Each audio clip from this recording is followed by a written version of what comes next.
கேட்டு ப்ராக்டிஸ்லாம் பண்ணியிருப்பீங்களே. இப்போ எல்லோரும் சேர்ந்து சொல்லிடலாமா? இன்றைக்கி ரிப்பீட்லாம் கிடையாது, சேர்ந்து சொல்லிடலாம். எத்தனாவது ஸ்லோகம்லாம் என்னெல்லாம் ஸ்லோகம் சொல்லணும்?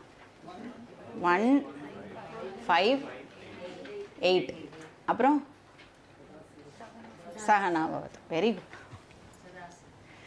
ஃபஸ்ட்டு வந்து சதாசிவ சமாரம்.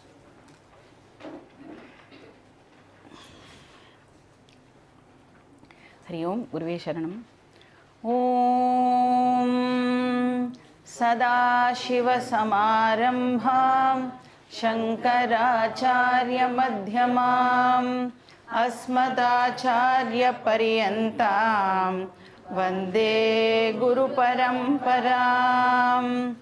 ஓம் பார்த்தாய பிரதிபோதிதாம் பகவதா நாராயணேன ஸ்வயம் व्यासेन ग्रथितां पुराणमुनिना मध्ये महाभारतम् अद्वैतामृतवर्षिणीं भगवतीम् अष्टादशाध्यायिनीम् अम्ब त्वामनुसन्ददामि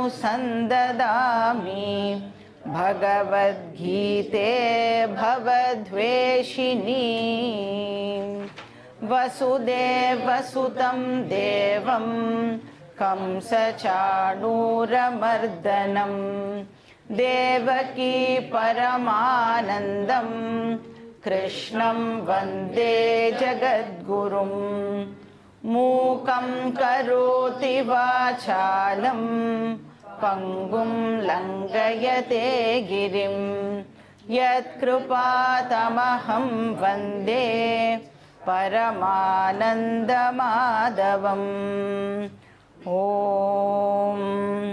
सहनाववतु सहनौ भुनक्तु सह वीर्यं करवावहै तेजस्विनावधीतमस्तु मा विद्विषावहै. ॐ शान्ति शान्ति शान्तिः. हरिः ॐ श्रीगुरुभ्यो नमः. हरिः ॐ. Very good. ஸோ ஒரு மனுஷன் தன்னோட புத்தியை யூஸ் பண்ணி நிறைய கோல்ஸை வந்து செட் பண்ணிக்கலாம் அப்படின்னு பார்த்தோம். ஸோ அந்த கோல்ஸுக்கு சாஸ்திரம் என்ன பேர் கொடுக்கறது? புருஷார்த்தம் அப்படின்னு பார்த்தோம். எத்தனை புருஷார்த்தம் இருக்கு? சதுர்வித புருஷார்த்தம். தர்ம அர்த்த காம மோக்ஷ.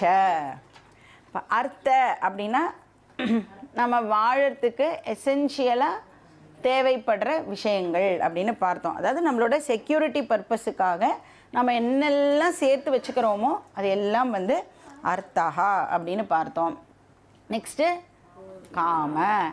காமன்னு சொன்னால் என்டர்டெயின்மெண்ட் பர்பஸுக்காக நம்ம என்னெல்லாம் ஆக்டிவிட்டீஸில் ஈடுபடுறோமோ அதெல்லாம் காம. ஆர் எப்படி சொல்லலாம்னா நம்மளோட ஸ்டாண்டர்ட் ஆஃப் லிவிங்கை நம்ம வந்து இன்க்ரீஸ் பண்ணிக்கிறோம்ல. ஃபஸ்ட்டு வந்து ஒரு சின்ன கார் வச்சுருந்தேன், அதுக்கப்புறம் கொஞ்சம் வந்து ஆஃபீஸில் ப்ரொமோஷன்லாம் கிடச்ச உடனே ஒரு செடான் வாங்கலாம் அப்படின்னு போவேன். அதுக்கப்புறம் ஏன் ஒரு எஸ்யூவி வாங்கக்கூடாது?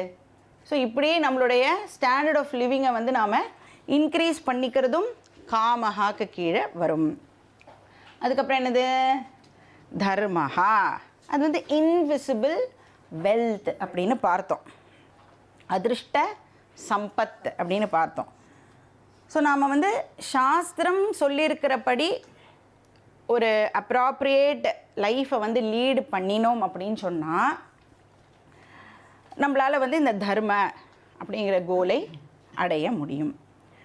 இப்போ இந்த தர்மங்கிற வார்த்தைக்கு இன்னொரு மீனிங் ஆர் இன்னொரு பேர் என்ன? புண்ணியம் அப்படின்னு பார்த்தோம். ஸோ இந்த புண்ணியம் தான் என்ன பண்ணுறது? இந்த லைஃப்பில் நாம் அனுபவிக்கிற சுகத்துக்கு எது காரணம்? இந்த புண்ணியம். ஸோ இந்த லைஃப்பில் நாம் அனுபவிக்கிற சுகமோ இல்லைனா ஃப்யூச்சர் ஜென்மாவில் நாம் அனுபவிக்க போகிற சுகத்துக்கு எது காரணம் அப்படின்னா இந்த தர்மஹா, அதுதான் காரணம். ஸோ அந்த தர்மஹாவை நான் எப்படி அடைய முடியும்? சாஸ்திரம் எப்படி நம்மளோட வாழ்க்கையை லீட் பண்ணணும்னு சொல்லியிருக்கோம் அந்த மாதிரி லீட் பண்ணினோன்னா நம்மளால் புண்ணியத்தை சம்பாதிச்சுக்க முடியும். ஸோ இந்த தர்ம அர்த்த காம இது மூணுத்தையும் சேர்த்து ஒரே வார்த்தையில் சொல்லு அப்படின்னு சொன்னால் பிரேயஸ் அப்படின்னு பார்த்தோம். லாஸ்ட்டாக என்ன கோலு? அது மட்டும்தான் ஆக்சுவலாக ஒன்லி கோலாக இருக்கணும். ஆனால் லாஸ்ட்டாக என்ன பார்க்குறோம்? மோக்ஷம். மோக்ஷங்கிறது தான் அல்டிமேட் கோல். மோக்ஷம்னா என்னன்னு பார்த்தோம். பிரேயஸ்லேருந்து விடுதலை அடையிறதுக்கு பேர் ஸ்ரேயஸ் அப்படின்னு பார்த்தோம். ஸோ மோக்ஷத்துக்கு இன்னொரு பேர் ஸ்ரேயஸ். தர்ம அர்த்த காமாக்கு இன்னொரு பேர் பிரேயஸ், மோக்ஷாக்கு இன்னொரு பேர் ஸ்ரேயஸ். அப்போ நம்மளோட லைஃபோட ட்ராவல் பிரேயஸ் டு ஸ்ரேயஸ் இருக்கணும். ஸோ சாஸ்திரம் சொல்கிறது நீ பிரேயஸோ ஸ்ரேயஸோ எதை வேணாலும் அடைஞ்சிக்கோ, நீ எதை அடையணும் அப்படின்னாலும் அதுக்கு நான் உனக்கு ஒரு இன்ஃப்ராஸ்ட்ரக்சரை கொடுத்துருக்கேன், ப்ரிஸ்கிரைப் பண்ணியிருக்கேன். அதுபடி நீ உன்னுடைய வாழ்க்கையை நடத்தினேன்னா உனக்கு பிரேயஸ் வேணும்னா பிரேயஸ் கிடைக்கும், ஸ்ரேயஸ் வேணும்னா ஸ்ரேயஸ் கிடைக்கும் அப்படின்னு சொல்கிறது. ஸோ அந்த இன்ஃப்ராஸ்ட்ரக்சருக்கு என்ன பேர்? வர்ண ஆசிரம வியவஸ்தா அப்படின்னு பார்த்தோம். So 2 scheme, Varuna scheme, Ashrama scheme அப்படின்னு 2 இருக்குது. ஸோ இந்த வர்ண வியவஸ்தா எதனோட அடிப்படையில் இந்த கிளாசிஃபிகேஷன் நடந்திருக்குன்னு பார்த்தோம். எது பேசிஸாக வச்சு இந்த வர்ணத்தை டிவைட் பண்ணுறா? குணம், கர்ம, ஜன்ம அப்படின்னு பார்த்தோம். இதில் கர்ம அண்ட் ஜென்மாவில் எந்த விதமான ஏற்றத்தாழ்வும் கிடையாது, எல்லாரும் ஈக்குவல் அப்படின்னு பார்த்தோம். அப்போ எதில் டிஃப்ரென்ஸ் இருக்குது? குணத்தில் மட்டும் டிஃப்ரென்ஸ் இருக்குது அப்படின்னு பார்த்தோம். அப்போ எல்லாருமே என்னவா ஆகணும்னு ட்ரை பண்ணணும்? குண பிராமணனாக ஆகிறதுக்கு ஒருத்தரும் முயற்சி பண்ணணும். ஸோ இது வரைக்கும் தான் நம்ம லாஸ்ட் கிளாஸில் பார்த்தது. இப்போ என்ன பார்க்கணும் அப்படின்னா நம்ம ஆசிரம வியவஸ்தா பற்றி பார்க்கணும். ஏன்னா போன கிளாஸில் என்ன பார்த்து முடித்தோம்? வர்ண வியவஸ்தா பார்த்து முடித்தோமா? இப்போ ஆசிரம வியவஸ்தா. ஸோ இது ஒரு இம்பார்ட்டண்ட் ஸ்கீம். இன்ஃபேக்ட் வர்ண வியவஸ்தாவை விட ஆசிரம வியவஸ்தா வெரி வெரி இம்பார்ட்டண்ட். இது என்னது அப்படின்னா ஒரு தனி மனுஷன் தன்னோட வாழ்க்கையில் கடைபிடிக்க வேண்டிய தர்மா, அதை தான் ஆசிரம வியவஸ்தா அப்படின்னு சொல்கிறோம். இப்போ ஒவ்வொரு இண்டிவிஜுவலும் ஒழுங்காக இருந்துட்டான் அப்படின்னா ஆட்டோமேட்டிக்காக அந்த சொசைட்டி எப்படி இருக்கும்? வர்ணா scheme will be automatically taken care of. ஒரு இண்டிவிஜுவலும் தான் பண்ண வேண்டிய வேலையை ஒழுங்காக பண்ணால் பாக்கி எல்லாம் நன்னா நடக்கும். ஸோ இந்த ஆசிரம வியவஸ்தாவில் சாஸ்திரம் என்ன பண்ணுறது? ஒரு இண்டிவிஜுவலோட லைஃபையே இப்போது 4 ஸ்டேஜஸாக பிரிக்கிறது. நம்ம எல்லாருக்குமே தெரிஞ்சது தான். என்னென்ன 4 ஆசிரமங்கள் என்னென்ன? பிரம்மச்சரிய ஆசிரமா, இதெல்லாம் கேட்டிருக்கீங்களா இல்லையா? நீங்கள் ஸ்கூலில் நம்மளுக்கு சொல்லி கொடுத்துருப்பான்னு நினைக்கிறேன். ஹிஸ்ட்ரியில் ஏதோ 5th ஸ்டாண்டர்ட் 6th ஸ்டாண்டர்ட். பிரம்மச்சரிய ஆசிரமம், கிரகஸ்தாசிரமம், வானப்பிரஸ்த ஆசிரமம், சந்நியாச ஆசிரமம் அப்படின்னு 4 ஆசிரமாஸ் சாஸ்திரம் நம்மளுக்கு கொடுத்துருக்கு. ஸோ பிரம்மச்சரிய ஆசிரமம்னா ஒரு ஸ்டூடெண்ட் லைஃப். கிரகஸ்தாசிரமம்னா ஹவுஸ் ஹோல்டர் அப்படின்னு சொல்லலாம். வானப்பிரஸ்தானா ஒரு ஆஃப்டர் ரிட்டையர்மெண்ட் 60+ இருக்கிற அந்த ஸ்டேஜை வானப்பிரஸ்தான்னு சொல்கிறோம். சந்நியாசா அப்படின்னா ஒரு செக்லூடட் லைஃப். சரி, ஆசிரமான்னு வருதே, இந்த ஆசிரமா அப்படிங்கிற வார்த்தையோட அர்த்தம் என்ன? ஸ்ரம அப்படின்னு சொன்னோன்னா என்ன சொல்லுவோம்? ஸ்ரம அப்படிங்கிற வார்த்தை நம்ம யூஸ் பண்ணுறோம்ல, என்ன சொல்கிறோம்? ஐயோ ரொம்ப சிரமப்பட்டு நான் இந்த காரியத்தை முடித்தேன். இப்போ ஸ்ரம அப்படின்னு சொன்னால் எஃபர்ட் அப்படின்னு அர்த்தம், முயற்சி. டெலிபரேட்டாக நான் போடுற முயற்சி. ஆசிரம அப்படின்னா சாஸ்திரம் என்னெல்லாம் டிசிப்ளின்ஸை ஃபாலோ பண்ணணும்னு சொல்லியிருக்கோ அதை அனுஷ்டானம் பண்ணுறதுக்கு பேர் ஆசிரம அப்படின்னு அர்த்தம். ஸோ ஸ்பிரிச்சுவல் சாதனாஸ் எல்லாம் நான் ப்ராக்டிஸ் பண்ணுறதுக்கு பேர் ஆசிரம. ஸோ ஆத்தியாத்மிக சாதனா அனுஷ்டானம் ஆசிரமஹா அப்படின்னு அதுக்கு டெஃபினிஷன் கொடுக்கப்படுறது. ஸோ ஒரு பர்சன் தன்னோட அல்டிமேட் கோலை அடையறதுக்கு ஃபாலோ பண்ண வேண்டிய டிசிப்ளின்ஸ் இந்த ஆசிரமா. ஸோ நாளாக பிரிக்கிறது. அதனால தான் நம்மளோட ஹோல் லைஃபே என்ன அப்படின்னு பார்த்தா ஸ்பிரிச்சுவல் ஜேர்னி அப்படின்னு சொல்கிறோம். ஒரு மனுஷனாக நாம் பிறந்திருக்கோம் அப்படின்னு சொன்னாலே நம்மளுடைய கோல் வந்து மோட்சமாக தான் இருக்கணும். இப்போ வந்து எங்கேயாவது நம்ம லோக்கலாக ட்ராவல் பண்ணுறோம் அப்படின்னா நம்மளுக்கு வந்து ஒரு டெஸ்டினேஷனை நாம் ஃபிக்ஸ் பண்ணிப்போம் இல்லை. இப்போ திருச்சி போகிறேன், மதுரை போகிறேன் அப்படின்னா ட்ரெயினில் போவேன், இல்லை காரில் போவேன், இல்லைனா பிளேனில் போவேன். ஏதோ டெஸ்டினேஷனை ஃபிக்ஸ் பண்ணி அதுக்கு ஏதோ ஒரு வாகனத்தை பயன்படுத்துகிறேன். பட் மனுஷனாக நம்ம பிறந்துட்டதுனால நம்மளோட டெஸ்டினேஷன் வந்து மோட்சம். அதுக்கு நான் பயன்படுத்துகிற வாகனம் மை என்டையர் லைஃப்.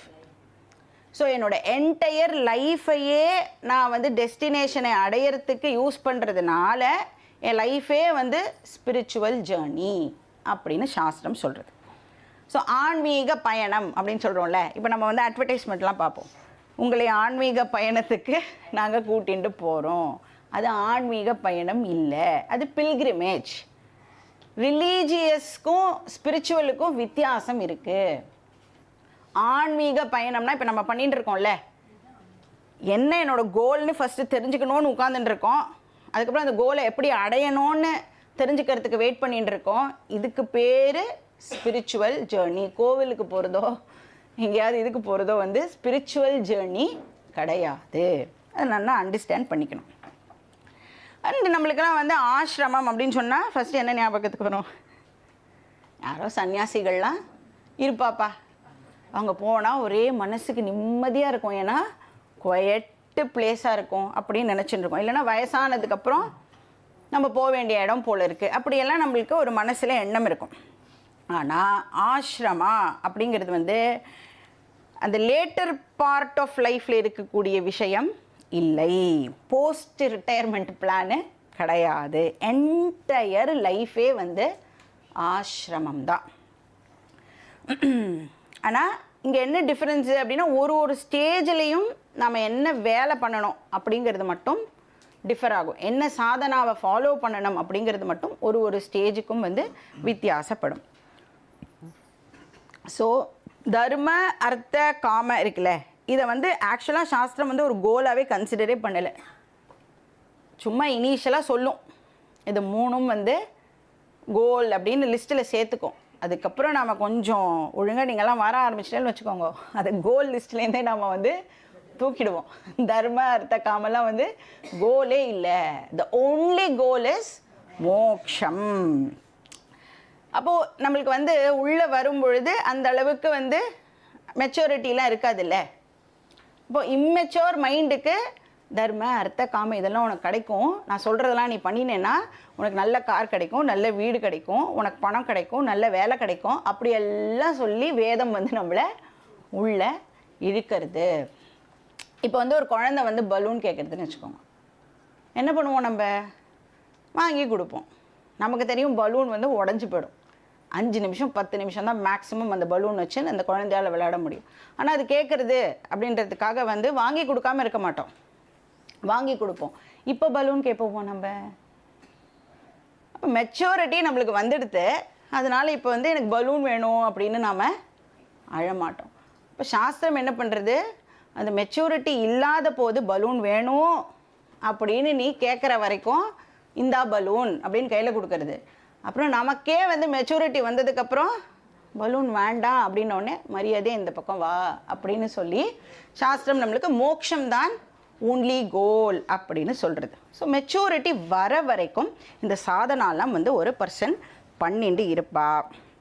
ஆனால் பாவம் அவளுக்கு தெரியாது இதெல்லாம் ஸ்பிரிச்சுவல் சாதனா அப்படின்னே தெரியாமலேயே ஒரு பர்சன் வந்து பண்ணிகிட்டே இருப்பாள். இப்படி வந்து குழந்தைக்கு வந்து உடம்பு சரியில்லைன்னா டாக்டர்கிட்ட கூட்டின்னு போவோம். டாக்டரும் வந்து மருந்து கொடுப்பார், சிரப்பு தான் கொடுப்பேன். குட்டி பசங்களுக்கெல்லாம் நீங்கள் பார்த்தீங்கன்னா டேப்லெட்லாம் கொடுக்க மாட்டாள். அந்த சிரப்பும் வந்து ஸ்ட்ராபெரி ஃப்ளேவர், ஆரஞ்சு ஃப்ளேவர் அப்படியெல்லாம் இருக்கும். ஆனால் அதுக்குள்ளே என்ன இருக்குது, கசப்பான அந்த மருந்து இருக்குல்ல, அது மாதிரி தர்ம அர்த்த காம இதெல்லாம் ஸ்ட்ராபெரி, ஆரஞ்சு, இந்த ஃப்ளேவர் அந்த ஃப்ளேவர் விதவிதமாக சாஸ்திரம் நம்மளுக்கு காமிக்கும்.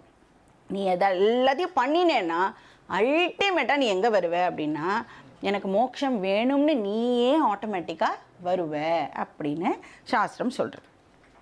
ஸோ 4 ஸ்டேஜஸ் ஆஃப் லைஃபுமே எதுக்குன்னா அல்டிமேட் கோலை அடையிறதுக்காக தான். ஸோ என்னென்ன அப்படின்னு பார்க்கலாம்.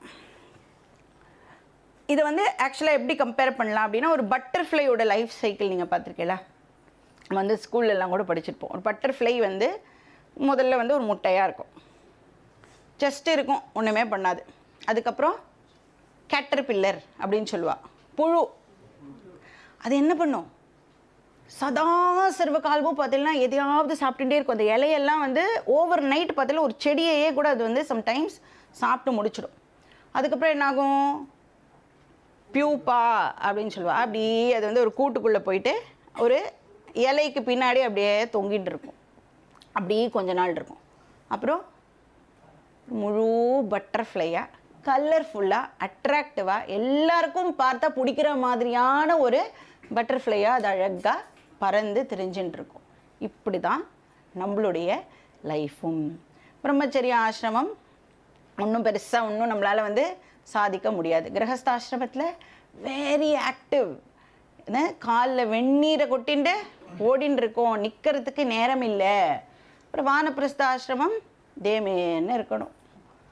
சந்நியாச ஆசிரமம்ல இதெல்லாம் இந்த ஞானம் வந்துடுது அப்படின்னு சொன்னால் பட்டர்ஃப்ளை மாதிரி நாம் பறக்கலாம். எல்லாரும் வந்து நம்மளை வந்து நம்ம அந்த இடத்துல இருக்க மாட்டோமா, நம்மளோட பேச மாட்டோமா அப்படின்னு எல்லாரும் வந்து ஏங்குவா.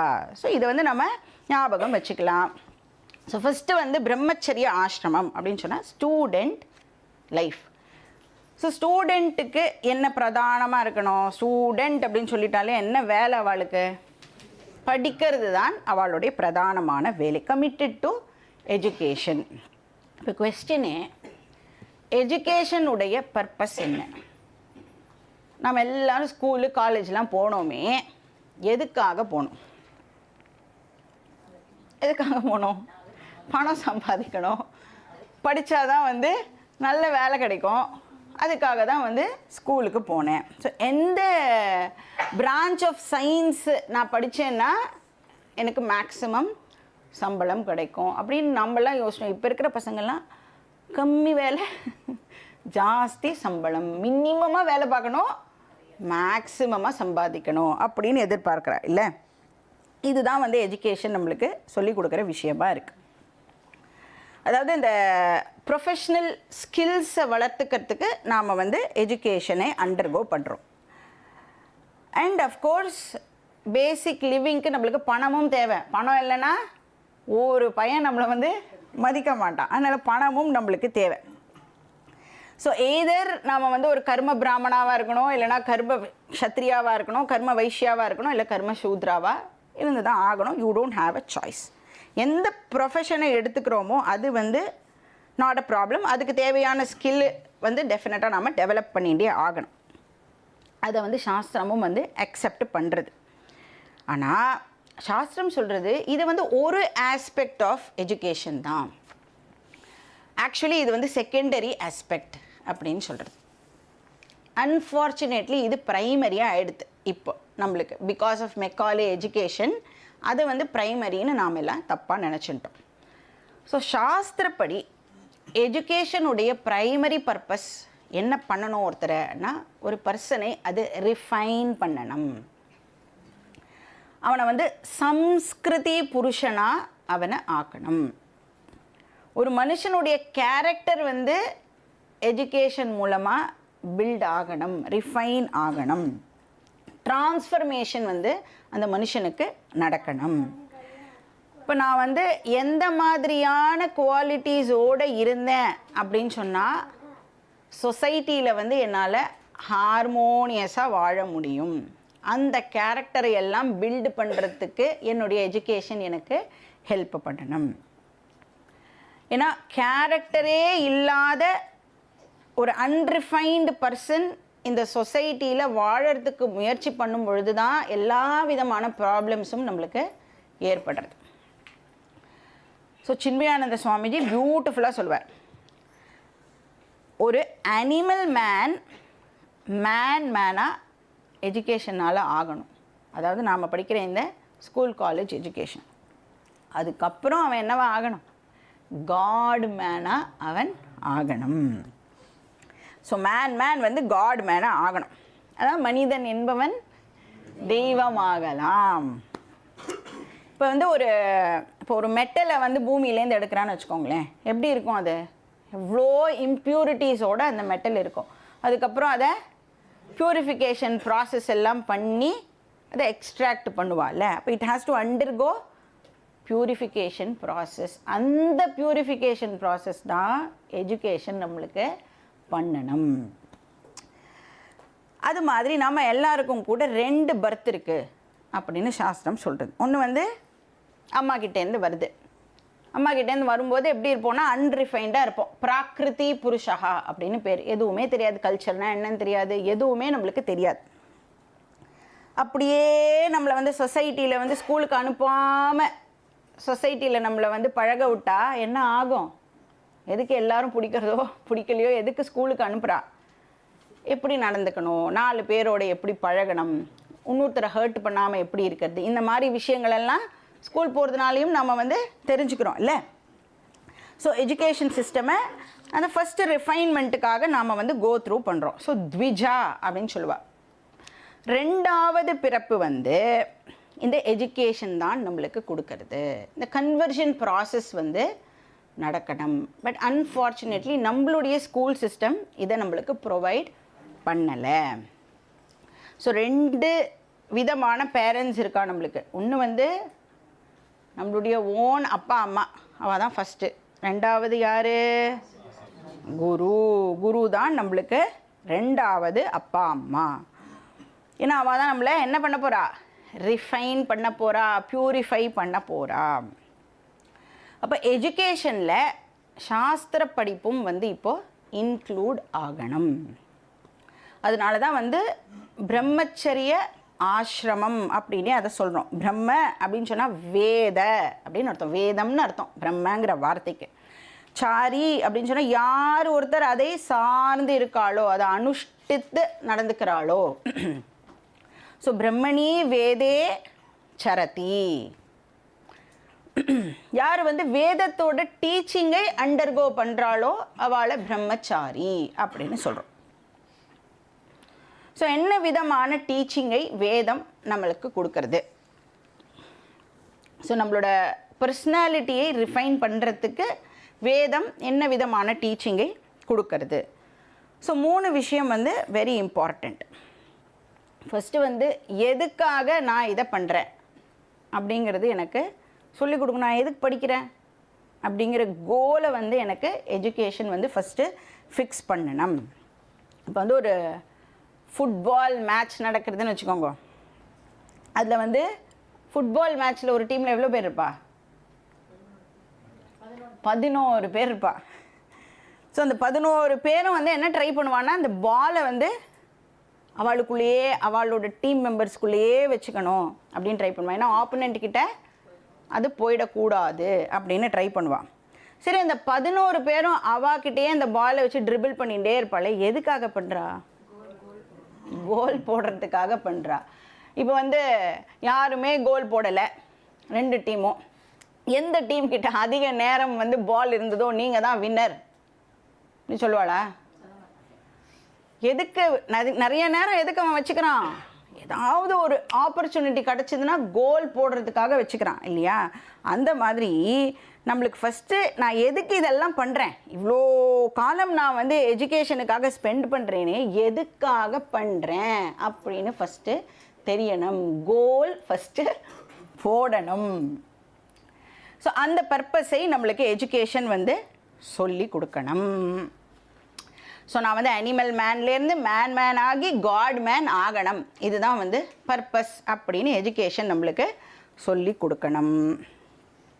யஹ ஆத்மானம் அவிதித்வா அஸ்மான் லோகா பிரைதி ச கிருபணஹா யஹ அக்ஷரம் விதித்வா பிரைதி சஹ ஏவ பிராமணஹா அப்படின்னு பிருஹதாரண்யக உபனிஷத் சொல்கிறது. அப்போ ஒவ்வொரு ஸ்டூடெண்ட்டுக்கும் என்ன தெரிஞ்சிருக்கணும்? ஸ்பிரிச்சுவல் கோல் தான் என்னுடைய கோல், ஸ்ரேயஸ் தான் என்னோட அல்டிமேட் கோல் அப்படின்னு ஒரு ஸ்டூடெண்ட்டுக்கும் ஃபஸ்ட்டு தெரிஞ்சிருக்கணும். ரெண்டாவது பர்பஸ் என்ன? இப்போ இந்த கோலை வந்து நான் பர்சியூ பண்ணணும் அப்படின்னு சொன்னால் டெஃபினட்டாக நான் வந்து ஒரு டிசிப்ளின்டு லைஃபை லீட் பண்ண வேண்டியதாக இருக்குது. அதுக்கு தான் சாஸ்திரம் வந்து நிறைய ரிச்சுவல்ஸை நம்மளுக்கு வந்து ப்ரிஸ்கிரைப் பண்ணுறது. பூஜை, புனஸ்காரம், யாகம் எல்லாம் சொல்கிறோம்ல, அதெல்லாம் வந்து ஏதோ ஒரு வைதீக கர்மாவை நாம் வந்து பண்ணிகிட்டே இருக்கணும். அதெல்லாம் எதுக்கு அப்படின்னா நம்ம லைஃப்பில் ஒரு டிசிப்ளினை கொண்டு வரத்துக்காக தான். ஏன் அப்படின்னா இந்த உடம்பு இருக்குல்ல, இந்த உடம்புக்கு நேச்சுரலாக எந்த குணம் ஜாஸ்தியாக இருக்கும்னா தமோ குணம் வந்து இந்த உடம்புல பிரதானமாக இருக்கிறது வந்து தமோ குணம். அதனால தான் ரிமோட்டெல்லாம் ஏன் யூஸ் பண்ணுறோம்? போய் எழுந்து சேனலை மாற்றுறதுக்கு சோம்பேறித்தனமாக இருக்குது. தண்ணி யாராவது கொண்டு வந்து கொடுத்தா அப்படியே குடிச்சிட்டு அப்படியே டம்ளர் வச்சிடலாம். எழுந்து போகிறதுக்கு நம்மளுக்கு சோம்பேறி. ஏன் அப்படி இருக்குது? நம்மளோட ப்ராப்ளம் இல்லை, அது உடம்போட நேச்சரே வந்து அது மாதிரி தான் இருக்குது. அப்போ அதுலேருந்து நம்மளை வெளியில் கொண்டு வரணும்ல, அதுக்கு சாஸ்திரம் வந்து இந்த மாதிரி நிறையா ரிச்சுவல்ஸ் எல்லாமே அதுக்காகத்தான் ப்ரிஸ்கிரைப் பண்ணப்பட்டிருக்கு. ஸோ பகவான் மேலே பக்தியும் வளரும். ரிச்சுவல் பண்ணினேன்னா உன் உடம்புல இருக்கிற தமோ குணமும் வந்து குறையும். ஸோ இந்த பக்தி அப்படின்னு நம்ம சொல்லும் பொழுது, பக்திங்கிறது என்னது? இட்ஸ் அ ஃபீலிங் இல்லை, அது வந்து ஒரு உணர்வு அப்படின்னு சொல்லுவோம், ஒரு இமோஷன் அப்படின்னு சொல்லுவோம். இப்போ வந்து இமோஷன் அப்படிங்கிற விஷயம் நம்மளுடைய கண்ணுக்கு தெரியுமா தெரியாதா? கண்ணுக்கு தெரியாத ஒரு விஷயமா இருக்குது. இப்போ வந்து ஒருத்தர் மேலே நான் வந்து அன்பு செலுத்துகிறேன் அப்படின்னா எப்படி நான் வந்து அந்த அன்பை வந்து எக்ஸ்ப்ரெஸ் பண்ணுவேன்? அப்படியே நம்மளை பார்த்துட்டே இருந்தால் அவளால் கண்டுபிடிக்க முடியுமா அவளை வந்து எனக்கு ரொம்ப பிடிக்கும்னு? ஸோ நான் என்ன சொல்லுவேன்? ஒரு வார்த்தையா எனக்கு வந்து உன்னை ரொம்ப பிடிக்கும் அப்படின்னு வர்பலாக எக்ஸ்ப்ரெஸ் பண்ணுவேன். இல்லைனா அவளுக்கு என்னெல்லாம் பிடிக்குமோ அந்த மாதிரி எல்லாம் நான் நடந்து காமிப்பேன் இல்லை, ஆக்ஷன் மூலமாகவும் நான் வந்து அதை எக்ஸ்ப்ரெஸ் பண்ணுவேன். அப்போது எய்தர் வர்பலாக எக்ஸ்ப்ரெஸ் பண்ணலாம், இல்லைனா ஃபிசிக்கலாக வந்து நாம் எக்ஸ்ப்ரெஸ் பண்ணலாம். இப்போ வந்து என்னோடய கண்ட்ரியே எனக்கு ரொம்ப பிடிக்கும், எப்படி எக்ஸ்ப்ரெஸ் பண்ணுவேன்? இங்கே நேஷ்னல் ஆந்தம்னா டக்குன்னு எழுதி நிற்பேன், இல்லைனா ஃப்ளாகை பார்த்தேன்னா ஒரு சல்யூட் பண்ணுவேன். அப்போ அந்த பூஜை அப்படிங்கிறது என்னென்னா பகவான் மேலே இருக்கிற பக்தியை நான் எக்ஸ்ப்ரெஸ் பண்ணுறதுக்கான ஒரு ஃபிசிக்கல் ஆக்டிவிட்டி, அதுதான் பூஜை. அது மட்டும் இல்லை, பக்தியை நான் வந்து லைவாக வச்சுக்கணும். இந்த உடம்புல உயிர் இருக்கிற வரைக்கும் அந்த பக்தியை நான் வந்து பகவான் மேலே வச்சுட்டு இருக்கேன். ஒரு பக்தி இன்னைக்கு பகவானுக்கு ஹாய் சொல்லுவேன், அதுக்கப்புறம் 6 months கழிச்சு திருப்பியும் ஹாய் சொல்லுவேன். அப்படி இருக்க முடியாது இல்லையா? ஏன் அப்படி இருக்க முடியாது? ஏன்னா சாஸ்திரம் சொல்கிறது, இந்த உலகத்திலேயே உனக்கும் பகவானுக்கும் மட்டும்தான் பர்மனெண்ட் ரிலேஷன்ஷிப்பு இருக்குது அப்படின்னு சொல்கிறது. இப்போ பாக்கி பேர்லாம் நம்மளோட ரிலேட்டிவ்ஸ்லாம் இருக்காளே, அவெல்லாம் யார்? டெம்பரரி. இன்னைக்கு இருப்பா,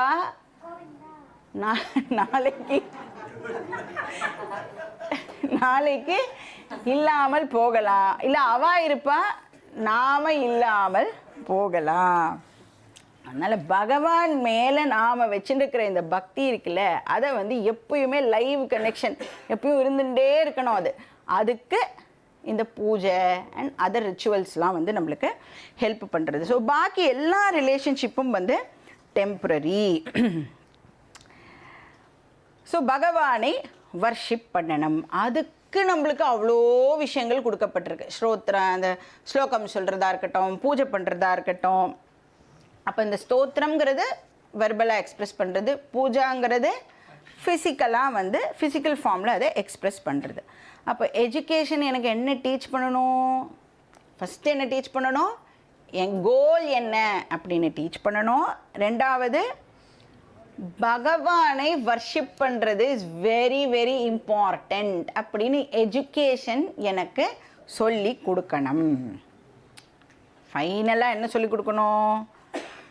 வாழ்க்கையில் வேல்யூஸ் ரொம்ப ரொம்ப இம்பார்ட்டண்ட் அப்படின்னு எஜுகேஷன் நம்மளுக்கு சொல்லி கொடுக்கணும். நற்பண்புகள் சொல்கிறோம்ல, அது ரொம்ப ரொம்ப அவசியம் அப்படின்னு சொல்லி கொடுக்கணும்.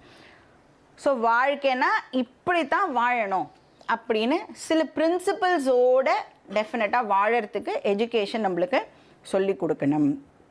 வேல்யூஸை காம்ப்ரமைஸ் பண்ணக்கூடாது அப்படிங்கிற அறிவை நம்மளுக்கு எஜுகேஷன் கொடுக்கணும். ஒரு ஒரு கப்பல் வந்து சீயில் போயின்னு இருந்துதான். அதில் வந்து அந்த கப்பலில் இருக்கிற கேப்டன் வந்து வெரி வெரி சீனியர் பர்சன். ரொம்ப வருஷமாக வந்து அவர் கேப்டனாக இருக்கார். அதனால் வந்து அப்படி போயின்னு இருக்கும்போது அவர் பார்க்குறாரு, தூரத்தில் ஒரு லைட்டு தெரியறது. லைட் தெரிஞ்ச உடனே அவர் வந்து சொல்கிறார், நம்மளோட கப்பலும் அந்த லைட்டு தெரிகிற டைரக்ஷனை நோக்கி போயின்னு இருக்கு, அந்த கப்பலும் நம்மளோட கப்பலும் ஒரே டைரக்ஷனில் வருது, ஸோ ஆக்சிடெண்ட்டு இப்போ ஆகிடும். அதனால நான் இம்மீடியட்டாக என்ன பண்ணுறேன், அந்த கப்பலுக்கு மெசேஜ் அனுப்புகிறேன் அப்படின்னு அந்த கேப்டன் வந்து மெசேஜ் பண்ணுறார். சேஞ்ச் யுவர் கோர்ஸ் அப்படின்னு சொல்லி அந்த பக்கம் இருக்கிற இவருக்கு வந்து மெசேஜ் பண்ணுறார். இந்த கேப்டன் வந்து எக்ஸ்பீரியன்ஸ்டு கேப்டனா, ஏன் இவர் வந்து மாற்றி போகலாம்ல. இவருக்கு ஈகோ, நான் ஏன் வந்து என்னுடைய டைரக்ஷனை மாற்றணும், ஏன்னா எதிர்த்தாப்பில் வரவனா தெரியாது, அவன் எப்படின்னு கூட இவனுக்கு தெரியாது. ஆனாலும் இந்த கேப்டன் என்ன சொல்கிறார், நான் ஏன் மாற்றணும், நான் எவ்வளோ பெரிய கேப்டன், எவ்வளோ வருஷமாக வந்து சர்வீஸில் இருக்கேன், அவன் வேணும்னா அவன் வந்து அவனோட டைரக்ஷனை சேஞ்ச் பண்ணிக்கிட்டோம் அப்படின்னு சொல்கிறான். அங்கேருந்து ரிப்ளை வரும்ல, அங்கேருந்து ரிப்ளை வருது, you please change the course அப்படின்னு அந்த சைட்லேருந்து ஒரு ரிப்ளை வருது. அந்த மெசேஜை பார்த்த உடனே இப்போ இந்த கேப்டனுக்கு எப்படி இருக்கும், பயங்கரமாக கோபம் வருது. அவரோட ஈகோ வந்து இன்னும் வந்து பூஸ்ட் ஆகிடுறது. நான் யார் தெரியுமா, எவ்வளோ வருஷம் எக்ஸ்பீரியன்ஸ் தெரியுமாலாம் இப்போ வந்து மெசேஜ் அனுப்புகிறார், மரியாதை நீ வந்து உன்னோட டைரக்ஷனை சேஞ்ச் பண்ணு அப்படின்னு சொல்கிறார். அப்போ அங்கேருந்து ஒரு மெசேஜ் வருது, நான் வந்து லைட் ஹவுஸோட கண்ட்ரோலர், நீ தான் உன்னோட டைரக்ஷனை மாற்றணும். இப்போ அந்த பர்சனோட ஈகோ என்ன ஆகும்? ஸோ எது வந்து பர்மனெண்ட்டோ, எது வந்து ஸ்டாண்டர்டாக இருக்கக்கூடியதோ, எதை வந்து மாற்றவே முடியாதோ அது வந்து தர்மம். அதுதான் லைட் ஹவுஸ் மாதிரி தர்மம் அப்படிங்கிறது. சனாதன தர்மம்னு சொல்கிறோம்ல, லைட் ஹவுஸ் மாதிரி. அது எப்பவும் இருந்துட்டே இருக்கும். நான் அதை அண்டர்ஸ்டாண்டு பண்ணிக்கணும், அதை உள்வாங்கிக்கணும், அதை காம்ப்ரமைஸ் பண்ண கூடாது அப்படின்னு எனக்கு தெரிஞ்சிருக்கணும். அந்த அறிவை எனக்கு எஜுகேஷன் கொடுக்கணும். எப்போ வந்து நாம் இந்த தர்மாவை வந்து காம்ப்ரமைஸ் பண்ணுறோமோ, பரவாயில்ல ஒரு பொய் தானே, 2 பொய் தானே அப்படின்னு ஆரம்பிச்சிட்டோம் அப்படின்னா, அப்போ தான் நம்மளுக்கு ஃபிசிக்கலாக நம்மளோட ஹெல்த் அஃபெக்ட் ஆகும். இல்லைனா சில சமயம் ஐயோ இப்படி பண்ணிட்டோமே அப்படின்னு நம்மளோட மனசாட்சியே குத்தும்ல, அப்போ வந்து மைண்டு வந்து அஃபெக்ட் ஆகும். எல்லா லெவல்ஸ்லேயும் நம்மளுக்கு அந்த ப்ராப்ளம் ஏற்படும். அப்போ எஜுகேஷன் எனக்கு கோல் என்னன்னு சொல்லித்தரணும், அப்புறம் பக்தியோடைய இம்பார்ட்டன்ஸை எனக்கு சொல்லிக் கொடுக்கணும், அப்புறம் லைஃப்பில் வேல்யூஸ் வந்து வெரி வெரி இம்பார்ட்டண்ட் அப்படின்னு சொல்லி கொடுக்கணும். ஸோ இதெல்லாம் நாம் வந்து அண்டர்கோ பண்ணும் பொழுது நேச்சுரலாக நாம் ரிஃபைன் ஆகிறோம், நம்மளோட பர்சனாலிட்டி வந்து ரிஃபைன் ஆகிறது. இப்போ என்னால் வந்து நினச்சா கூட சொசைட்டிக்கு எந்த விதமான தீங்கையும் இழைக்க முடியாது. ஸோ இது வந்து பிரம்மச்சரிய ஆசிரமம். ரெண்டாவது வந்து என்ன ஆசிரமம்? கிரகஸ்த ஆசிரமம். பிரம்மச்சரியம் முடிஞ்ச உடனே அந்த பையன் காலேஜ் முடித்து வேலைக்கு போன உடனே என்ன பண்ணிடுவோம்? கல்யாணம் பண்ணி வச்சுடுவோம். பொண்ணுக்கும் அதே மாதிரி தான். ஸோ ரொம்ப ரொம்ப வெரி வெரி இம்பார்ட்டண்ட் ஆசிரமம். எதை பொறுத்த வரைக்கும்னா, சாஸ்திரத்தை பொறுத்த வரைக்குமே சாஸ்திரம் எதுக்கு ரொம்ப இம்பார்ட்டன்ஸ் கொடுக்கும்னா கிரகஸ்த ஆசிரமத்துக்கு தான் இம்பார்ட்டன்ஸ் கொடுக்கறது. ஏன்னா இப்போ அந்த ரிலீஜியஸ் லைஃப் அப்படின்னு பேசினோம்ல, அதை வந்து யார் பண்ண முடியும்? ரிலீஜியஸ் லைஃப்பை யார் லீட் பண்ண முடியும்னா கிரகஸ்தாசிரமத்தில் இருக்கிறவாளால் தான் அதை வந்து ஃபாலோவே பண்ண முடியும். அவளுக்காகவே ப்ரிஸ்கிரைப் பண்ணப்பட்டது தான் ரிலீஜியஸ் லைஃப். அப்போ இந்த பணம் சம்பாதிக்கிறது மற்ற விஷயங்கள்லாம் பின் என்னது? செகண்டரியாக பண்ண வேண்டியது. ப்ரைமரியாக வந்து ரிலீஜியஸ் லைஃபை லீட் பண்ணுறது. அப்போ அர்த்த காமெல்லாம் வந்து ப்ரைமரின்னு நம்ம நினச்சிட்டு இருக்கோம். ஆனால் சாஸ்திரம் சொல்கிறது அது செகண்டரி. ஸோ ப்ரைமரி கோல், கிரகஸ்தாசிரமத்துக்கு ப்ரைமரி கோல் என்ன? மோக்ஷம். நீ எந்த ஆசிரமத்தில் வேணாலும் இரு, மனுஷனாக பிறந்துட்டேன்னா என்ன கோல்? கிரகஸ்தாசிரமத்தில் யார் இருப்பா? மனுஷா தானே இருப்பா. அப்போ அவனுக்கும் என்ன கோலாக இருக்கணும்? மோக்ஷம்தான் கோல். அப்போ அந்த மோக்ஷங்கிற கோலை அடையிறதுக்கு ஒரு சாதனை என்னன்னா ரிலீஜியஸ் லைஃபை லீட் பண்ணுறது. அதுக்காகவே இந்த ஆசிரமம் கொடுக்கப்பட்டிருக்கு. ஆனால் இன்றைக்கி வந்து டோட்டலி உல்ட்டா. எதுக்கு கிரகஸ்தாசிரமம்? இப்போ சொன்னோமே, பணம் சம்பாதிக்கிறதுக்கு, அர்த்த காம என்ஜாய் பண்ணுறதுக்காக கிரகஸ்தாசிரமம் நினச்சிட்டு இருக்கோம். ஆனால் அன்ஃபார்ச்சுனேட்லி வேதம் சொல்கிறது அதை நீ யூஸ் பண்ணிக்கோ, சும்மா செகண்டரியாக யூஸ் பண்ணிக்கோ, ஆனால் உன்னோட ப்ரைமரி கோல் மோட்சமாக தான் இருக்கணும். சரி, இப்போ இந்த ஃபேமிலி அப்படியே என்னோடய ஃபேமிலிக்காக தான் நான் எல்லாமே பண்ணுறேன் அப்படின்னு இப்போ சொன்னால் கூட, இப்போ எத்தனை பேர் வந்து நம்மளோட ஃபேமிலியில் ஒன்றா உட்காந்து சாப்பிட்றோம்? சரி, சாப்பிட்றதுக்கு தான் வரதில்லை, டிவி பார்க்குறதுக்காவது ஒன்றா உட்காந்து டிவி பார்க்குறோமா? எத்தனை ரூம் இருக்கோ அத்தனை டிவி வந்துடுது இப்போது. ஆளுக்கு ஒரு டிவி. முன்னாடிலாம் ஹாலில் மட்டும் சின்னதாக ஒரு டிவி இருக்கும், 2-3 வீட்டில் டிவியே இருக்காது. அவள்லாம் கூட வந்து நம்ம வீட்டில் வந்து டிவி பார்ப்பா. இப்போ வந்து ரூமுக்கு ரூம் டிவி, இல்லைன்னா ஃபோன்லேயே எல்லாத்தையும் பார்த்துக்கிறா. அப்போ ஃபேமிலிக்காக நான் எல்லாம் கஷ்டப்படுறேன் அப்படின்னு நீங்கள் சொல்கிறீங்களே, உங்கள் ஃபேமிலியில் 4 பேரை சேர்த்து ஒன்றா வச்சு சாப்பிடவே முடியல நம்மளால். அப்போ என்ன தான் பண்ணிகிட்டு இருக்கோம்? நம்ம என்னைக்காவது கேட்டிருக்கோமோ? நம்மளே கேட்டுன்னு இருக்கோமோ? கேட்டுக்கிறதே இல்லை. ஆனால் வந்து ஃபேமிலி மேலே நம்மளுக்கு என்ன டெவலப் ஆகியிருக்கு? அட்டாச்மெண்ட், பாசம் இருக்குது. ஸோ இந்த ஃபேமிலி மேலே நம்மளுக்கு வந்து அந்த பந்தமானது தான் வந்து டெவலப் ஆகிருக்கு. சரி, இந்த கிரகஸ்த ஆசிரமம் கல்யாணம்னு ஒன்று சொல்கிறோமே, அதுவே எதனால் நம்மளுக்கு நடக்கிறது? Marriages R made in heaven. இவா தான் உன்னுடைய பார்ட்னர்னு யார் டிசைட் பண்ணுறா? பகவான் டிசைட் பண்ணுறார். இப்போ பகவான் தான் இந்த ஃபேமிலி பந்தத்தை டிசைட் பண்ணுறார். அப்படின்னா இந்த பந்தம் எப்போ கட் ஆகணும் அப்படிங்கிறது யார் டிசைட் பண்ணுறா? அதே பகவான் தான். அதையும் வந்து ஏன்னா அவருக்கு உரிமை இருக்குல்ல, உனக்கு இவரோட தான் கல்யாணம் ஆகணும்னு அவர் டிசைட் பண்ணாருன்னா எப்போ நம்மளை செப்பரேட் பண்ணணும் அப்படிங்கிறதும் வந்து அதே பகவானுக்கு டிசைட் பண்ணுறதுக்கான எல்லா ரைட்ஸும் இருக்குது. ஸோ ஃபேமிலி லைஃப் அப்படின்னு சொன்னால் எதுக்காக நாம் கல்யாணம் பண்ணிக்கிறோம்? ஃபர்ஸ்ட் ஆஃப் ஆல் அப்படின்னா இந்த பொறுமை, நிதானம், அப்புறம் ஷேரிங், கேரிங், சகிப்புத்தன்மை, இது எல்லாம் டெவலப் பண்ணிக்கிறதுக்காக மட்டுமே கிரகஸ்தாசிரமம் கொடுக்கப்பட்டிருக்கு. என்ஜாய் பண்ணுறதுக்காக கிரகஸ்தாசிரமம் இல்லை. இப்போ விட்டு கொடுக்கறது, மன்னிக்கிறது, இந்த மாதிரி குணங்கள் எல்லாம் இப்போ நம்மளுக்கு டெவலப் ஆகிருக்குன்னா எது ரீசன்? அதுக்கு நாம் கிரகஸ்தாசிரமத்தில் இருக்கிறதுனால தான் இந்த குவாலிட்டிஸ் எல்லாம் நம்மளுக்கு டெவலப் ஆகிருக்கு. வெரி வெரி இம்பார்ட்டண்ட் வேல்யூஸ் இதெல்லாம். ஸோ ஒரு ஸ்டேபிள் ஃபேமிலியாக இருந்தால் தான் நம்மளோட நெக்ஸ்ட் ஜெனரேஷனை நம்மளால் வந்து அஃப்கோர்ஸ் நல்ல விதமாக வளர்க்க முடியும். ஸோ அப்போ தான் குழந்தைகளும் வந்து இமோஷ்னலி ஸ்டேபிளாக இருப்பாள். அப்போ கிரகஸ்தாசிரமம் எனக்கும் பர்சனலாக என்னோடய இண்டிவிஜுவல் லைஃபுக்கு இம்பார்ட்டண்ட், என்னோட நெக்ஸ்ட் ஜெனரேஷனுக்கும் கிரகஸ்தாசிரமம் வெரி வெரி இம்பார்ட்டண்ட். நெக்ஸ்ட் ஆசிரமம் என்னது? வானப்பிரஸ்த ஆசிரமம். இது என்னது?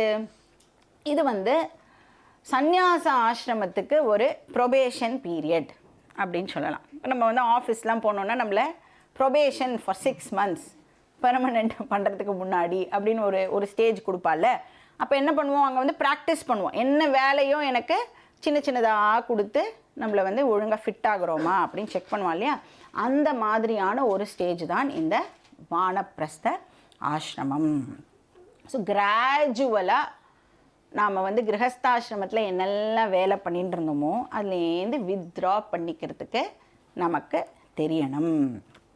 ஏன்னா வயசாக ஆக நேச்சுரலாக என்ன ஆகும், நம்மளோட ஆக்டிவிட்டீஸ்லாம் ஸ்லோ டவுன் ஆகும், உடம்பு ஒத்துழைக்காது.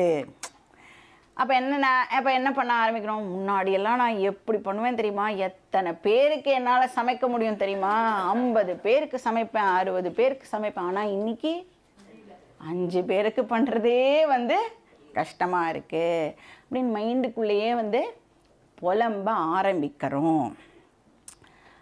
அப்போ இந்த வானப்பிரஸ்த ஆசிரமத்தில் என்ன பண்ணணும், மைண்டையும் வந்து ஆக்டிவிட்டீஸ்லேருந்து வித்ட்ரா பண்ணுறதுக்கு ட்ரெயின் பண்ணணும். ஃபிசிக்கல் பாடி நேச்சுரலாக அதாலே முடியாது. முன்னாடி 2 படியாக தாண்டி ஏறினேன். இப்போது ஒரு படியிலேயே 2 நிமிஷம் நின்று ஏற வேண்டியதாக இருக்குது. இப்போ ஃபிசிக்கல் பாடியால் முடியல, ஆனால் மைண்ட் எப்படி இருக்குது, வெரி வெரி ஆக்டிவ். அப்போ அந்த ஆக்டிவாக இருக்கிற மைண்டுக்கு புரிய வைக்கணும், இதோ பாருப்பா வயசாகிடுதா, முன்னாடி பண்ண மாதிரிலாம் இப்போ பண்ண முடியாதா, அதனால பண்ணுன்னு சொன்னால் பண்ணலாம், வேண்டான்னு சொன்னால் பேசாமல் உட்காந்துக்கணும், வேண்டான்னு சொல்லிட்டா எவ்வளோ கோவம் வருது நம்மளுக்கு, என்னை போய் பண்ண வேண்டான்னு சொல்லிட்டா அப்படின்னு. அந்த மாதிரியெல்லாம் மைண்டு புலம்பக்கூடாது. அப்படின்னா மைண்டுக்கு இப்போ நாம் ட்ரைனிங் கொடுக்கணும். அதுக்கு வானப்பிரஸ்த ஆசிரமத்தை நாம் வந்து யூஸ் பண்ணணும். அப்போ இந்த செல்ஃப் நாலேஜ் அடையிறதுக்கான ஒரு ட்ரைனிங் பீரியடாக வந்து இந்த வானப்பிரஸ்த ஆசிரமத்தை யூஸ் பண்ணிக்கணும். ஸோ உள்முகமாக போனோம். வெளியில் நிறைய ஆக்டிவிட்டீஸ் இப்போ நம்மளால் பண்ண முடியாது. அப்போ இருக்கிற டைமை எப்படி நம்ம யூஸ்ஃபுல்லாக ஸ்பெண்ட் பண்ணலாம், உள்முகமாக திரும்பி இன்ட்ரோவர்ட்டாக ஆகணும். கிரகஸ்தாசிரமத்தில் எக்ஸ்ட்ரோவர்ட்டடாக இருப்போம், இங்கே உள்முகமாக திரும்புறதுக்கு முயற்சி பண்ணணும். கொஞ்சம் கொஞ்சமாக நாம் வந்து நம்மளோட வழக்கமான டியூட்டீஸ்லேருந்து வித்ட்ரா பண்ணிக்கணும்.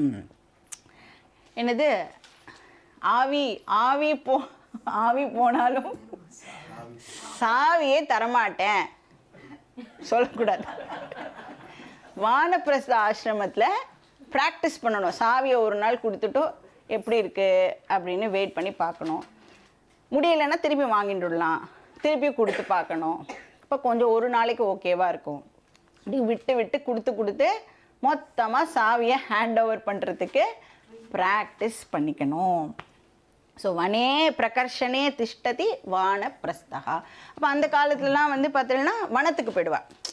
60 வயசு ஆகிடுதுன்னு வச்சுக்கோங்க. இப்போ ராஜாலாம் பார்த்தீங்கன்னா அவர் என்ன பண்ணுவார், அந்த கிங்டமை நெக்ஸ்ட் ஜென்ரேஷனுக்கு ஹேண்ட் ஓவர் பண்ணிவிட்டு வனத்துக்கு husband and wife Raja Rani சேர்ந்து போயிடுவாள். இப்போ நம்ம ஹேண்ட் ஓவர் பண்ண முடியறதா நம்மளால் நம்மளோட ஃபேமிலி டியூட்டிஸை? ஐயோ அவனுக்கு எதுவுமே தெரியாது, நான் இல்லைன்னா என்னோடய ஃபேமிலி எப்படி ரன் ஆகும் அப்படின்னு நம்மளுக்கு பயம் இருக்குல்ல. அந்த பயத்தை எல்லாம் நாம் விடணும். அதுக்கு மைண்டுக்கு நாம் ட்ரைனிங் கொடுக்கணும். அந்த பீரியடை தான் வானப்பிரஸ்த ஆசிரமம் அப்படின்னு சொல்கிறோம். அடுத்தது சந்நியாச ஆசிரமம். இது வந்து அகெயின் செகண்ட் எஜுகேஷன் அப்படின்னு சொல்லலாம். முழுக்க இங்கே என்ன படிப்போம், சாஸ்திரம் மட்டுமே முழுக்க படிப்போம். பிரம்மச்சரிய ஆசிரமத்தில் வாழறதுக்கு தேவையான வேல்யூஸ் அதெல்லாம் படித்தோம். தர்ம ஞானம் வந்து சொல்லப்பட்டது. சந்நியாச ஆசிரமத்தில் ஆத்ம ஞானம் சொல்லித்தரப்படுறது. இப்போ வந்து நம்மளை 60 வயசு ஆகிடுதுன்னு வச்சுக்கோங்களேன், நம்ம எல்லா ஆக்டிவிட்டீஸும் ஸ்லோ டவுன்லாம் ஆகிடுதுன்னா வீட்டில் யாரும் நம்மளை மதிக்கவே மாட்டாள்ல. முன்னாடி வந்து கடைக்காவது போகணும்னு சொல்லுவா. 2 வாட்டி நம்ம வந்து போகாமல் விட்டுட்டோம் அப்படின்னா 3ஆவது வாட்டி கேட்டு வேஸ்ட்டு, நம்மளே போய் பண்ணிடலாம் அப்படின்னு சொல்லிடுறால. வெரி வெரி யூஸ்ஃபுல் நம்மளுக்கு. அந்த டைம் எல்லாம் இப்போ என்ன பண்ணிடணும், சாஸ்திரம் படிக்கிறதுக்கு அந்த டைம் எல்லாம் யூஸ் பண்ணணும். அப்போ கேட்டுக்கணும் உட்காந்துட்டு, கஸ்துவம் கோகம் குதாயாத்த, யார் அவன், யார் என்ன கடைக்கு போக சொல்கிறா அப்படின்னு யோசிக்கணும். அவள் யார் எனக்கு, இப்போ என் பையன் கடைக்கு போக சொன்னானா, அப்போ என் பையன் யார், எனக்கும் என் பையனுக்கும் என்ன சம்பந்தம், போன ஜென்மத்திலையும் நான் தான் அவனுக்கு அப்பாவாக இருந்திருப்பேனா, போன ஜென்மத்தில் அவனுக்கு யார் அம்மாவாக இருந்திருப்பா அப்படி யோசிக்கணும். நான் யார், நான் போன ஜென்மத்தில் என்னவா இருந்தேன், இந்த வீட்டுக்கு எப்படி நான் வந்தேன், இப்படி கேள்வியெல்லாம் நாம் நமக்குள்ளேயே கேட்டுக்கணும். டைம்லாம் நிறையா இருந்தால் இப்படியெல்லாம் யோசிக்கணும். என்னையே கடைக்கு போக வேண்டாம்னு சொன்னால் யோசிக்கக்கூடாது. இப்படி நாம் மாற்றி யோசிக்கிறதுக்கு பழகணும். நீ யார், நான் யார், நான் ஏன் இந்த உலகத்துக்கு வந்திருக்கேன், இந்த உலகம் எப்படி வந்தது, யார் இந்த உலகத்தை படைச்சா, அந்த பகவான் யார், இப்படி எல்லாம் நம்மளோட மைண்டு வந்து இப்போது கேள்வி கேட்க ஆரம்பிக்கணும். அந்த கேள்விக்கான விடையை தெரிஞ்சுக்கிறதுக்கு முயற்சியில் நாம் இறங்கணும். அப்போ அந்த முயற்சியிலலாம் இறங்கணுன்னா பாக்கி டியூட்டிஸ் எல்லாம் வச்சுன்னா எப்படி பண்ண முடியும் இல்லையா? அதனால் எல்லாத்தையும் நாம் ரினவுன்ஸ் பண்ணணும். அட்லீஸ்ட் கிளாஸு கேட்குற நேரத்தில் அந்த 1 hour பாக்கி எந்த விஷயமும் நம்மளுக்கு ஞாபகத்தில் இருக்கவே கூடாது. இப்போ சந்நியாச ஆசிரமம்னா அதுக்காகவே ஏற்படுத்தப்பட்டது இது. இப்போ யாருக்கு வந்து முழுக்க முழுக்க எனக்கு என்னோடய ஃபேமிலி டியூட்டிஸ்லாம் இருந்ததுன்னா என்னால் வந்து ஆத்ம ஞானம் அடைய முடியாது அப்படின்னு வந்து யாருக்கு தெளிவாக தெரிஞ்சிருக்கோ அவள் என்ன பண்ணுவா, அந்த கல்யாண பந்தத்துக்குள்ளே என்ட்ரு ஆகாமல் நேர பிரம்மச்சரியத்துலேருந்து சந்நியாச ஆசிரமத்துக்கு போயிடுவா. இல்லை கிரகஸ்தாசிரமத்தில் இருந்து வானப்பிரஸ்தாசிரமம், இந்த 4 stages ஆஃப் லைஃப்பும் வந்து ஒருத்தரும் வந்து ட்ராவல் பண்ணணும்னாலும் நாம் பண்ணலாம். ஆனால் நம்மளுக்கு நிறைய டைம் இருந்தால் தான், நம்மளால் டைம் கொடுக்க முடிஞ்சாதான் இந்த விஷயத்தை வந்து நம்மளால் படிக்க முடியும். அப்போ நிறைய ஆப்ளிகேஷன்ஸ் எல்லாம் வச்சுட்டோன்னா நம்மளால் இதுக்கு டைம் கொடுக்க முடியாது. அப்போ என்ன பண்ணலாம், ஃபிசிக்கலாக நாம் வந்து சந்நியாசம் எடுத்துக்கலனா கூட, சந்நியாசம் அப்படின்னா வெறும் காவி வஸ்திரம் போட்டுக்கிறது மட்டும் சந்நியாசம் இல்லை. மென்டலாக நம்மளால் வந்து ஒரு 1 hour எதை பற்றியும் யோசிக்காமல் நம்மளால் வந்து இந்த ஆத்ம ஞானத்துக்காக டைம் கொடுக்க முடிஞ்சுது அப்படின்னு சொன்னால் நாமளும் கூட சந்நியாசி தான். ஸோ சந்நியாச ஆசிரமத்தில் ப்ரிடாமினண்ட்டாக வந்து நாம் ஞானத்துக்காக டைமை வந்து ஸ்பெண்ட் பண்ணணும். ஸோ இதுலேயும் கோல் வந்து மோட்சம் அடையிறது தான். சரி, இப்போ இந்த ஸ்டேஜஸ் எல்லாம் ஓகே. ஆனால் இந்த ஆசிரமங்களில் இருந்துட்டு ஆக்சுவலி நான் என்ன சாதனா பண்ணணும், இந்த கோலை வந்து அடையிறதுக்கு இன்ஃப்ராஸ்ட்ரக்சர் வந்து நம்மளுக்கு கொடுக்கப்பட்டிருக்கு. சோஷியல் அண்ட் ஃபேமிலி கண்டிஷன்ஸ் வந்து ப்ரிஸ்கிரைப் பண்ணப்பட்டிருக்கு. ஓகே, அந்த கண்டிஷனில் இருந்துட்டு நான் என்ன டிசிப்ளினை ஃபாலோ பண்ணணும், நான் என்ன சாதனாவை ஃபாலோ பண்ணணும். ஸோ எந்த டிசிப்ளினை நாம் ஃபாலோ பண்ணினாலும் கடைசியில் அது நம்மளை எங்கே கொண்டு போய் விடும் அப்படின்னா மோட்சத்துக்கு தான் அது நம்மளை கொண்டு போய் விடும். மோட்சம் இல்லாமல் ஹியூமன் லைஃப் இஸ் இன்கம்ப்ளீட். இதை வந்து நன்னா நாம் அண்டர்ஸ்டாண்ட் பண்ணிக்கணும். மோட்சம் அடையலைன்னு வச்சுக்கோங்க, நீங்கள் மனுஷ ஜென்மம் கொடுக்கப்பட்டிருக்கு, மோட்சம் அடையாமல் செத்து போயிட்டோம், ஒரு சாகிற அந்த லாஸ்ட் மினிட் இருக்குல்ல, சப்போஸ் மோட்சம் அடைஞ்சிருந்தேன்னா லாஸ்ட் மினிட் பீஸ்ஃபுல்லாக இருக்கும். மோட்சம் அடையாமல் இருந்ததுன்னா அந்த லாஸ்ட் மினிட் எப்படி இருக்கும், ஐயோ இதை பண்ணியிருக்கணுமே, அதை பண்ணியிருக்கணுமே, இதை விட்டுட்டேனே, ஐயோ இந்த கல்யாணத்தை அட்டென்ட் பண்ணாமல் விட்டுட்டோன்னே, இன்னைக்கு கார்த்தால வந்து போயிருக்கணும் மறந்து போயிட்டேனே, அதுக்குள்ளே என்னோடய உயிர் இப்போ போயிடும் போல இருக்கே, அப்படியெல்லாம் தாட்ஸு நம்மளுக்கு வரும். இதே மோட்சம் அடைஞ்சிருந்தோம் அப்படின்னா ஃபுல்ஃபில்மெண்ட் இருக்கும், திருப்தி இருக்கும், எதையுமே அடைய வேண்டிய அவசியமே இல்லை அப்படிங்கிற அந்த தாட் வந்து லாஸ்ட்டு தாட்டாக நம்மளுக்கு இருக்கும். அதனால் அல்டிமேட் கோல் மோட்சம். ஸோ நம்மளுக்கு வந்து வாண்ட்ஸு ரிக்ரெட்ஸ் எல்லாம் எதுவுமே இருக்காது. சரி, நான் என்ன சாதனா பண்ணணும், என்ன கோர்ஸ் ஆஃப் ஆக்ஷன்ஸ் நான் பண்ணணும் அப்படின்னா, சாதனான்னு சொன்னால் நான் பண்ண வேண்டிய ஃபாலோ பண்ண வேண்டிய டிசிப்ளின். சாத்தியம்னா கோல் அப்படின்னு அர்த்தம். இப்போ சாதனா பண்ணுறவனை சாஸ்திரம் சாதகா அப்படின்னு சொல்கிறது.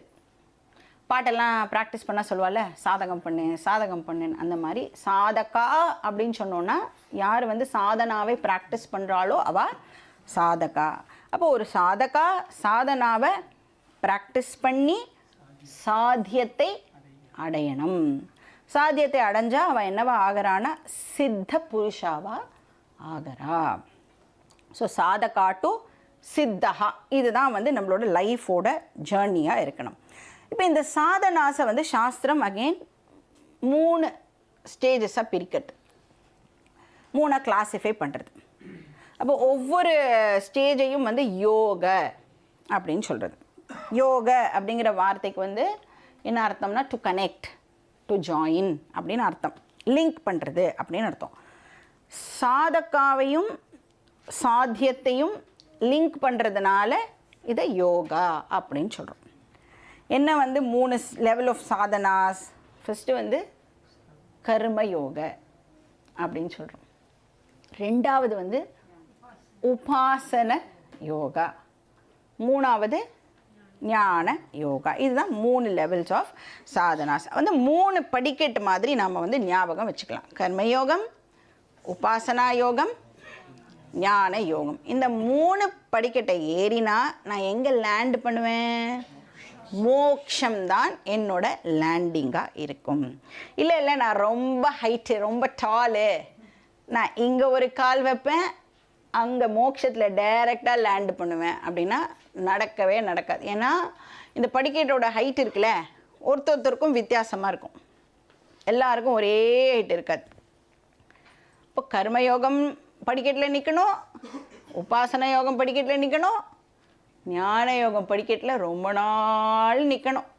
அப்புறம் தான் வந்து மோக்ஷம் அப்படிங்கிற லேண்டிங்க்கு நம்மளால் ரீச் பண்ண முடியும். ஸோ கம்பல்சரியாக ஒருத்தரும் வந்து இந்த 3 ஸ்டேஜஸையும் க்ராஸ் பண்ணி ஆகணும்.